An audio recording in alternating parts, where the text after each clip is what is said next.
Hi everyone, so এটা হচ্ছে Sunday special একটা রেসিপি। চলো দেখে নিই তাহলে আমরা এই রেসিপিটা আমাদের মতো কিভাবে বানিয়েছি। বাট আমরা যেহেতু বাঙালি বস, তো আলু তো থাকতেই হবে লেমন চিকেনে।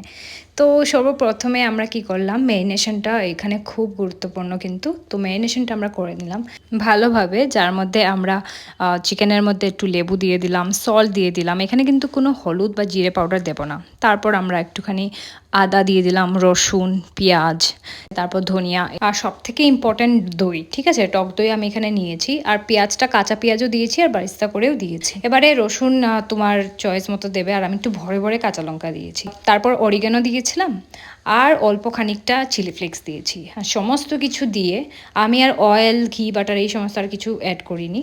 তো এগুলো দিয়ে আমি মেখে নিয়েছিলাম। আর হ্যাঁ, গরম মশলাও দিয়েছিলাম, আর শেষে অল্প খানিকটা দিয়েছিলাম ব্ল্যাক পেপার দিয়েছিলাম পাউডার। তো এগুলো দিয়ে ম্যারিনেশন করেছিলাম মোটামুটি 2 ঘন্টার মতো। ওভারনাইট করলে তো আরও খুব সুস্বাদু হয়। আর চিকেনগুলো একটু কেটে তারপর দিয়ে দিও, সো দ্যাট ফ্লেভারটা অনেকটা ভিতরে চলে যায়।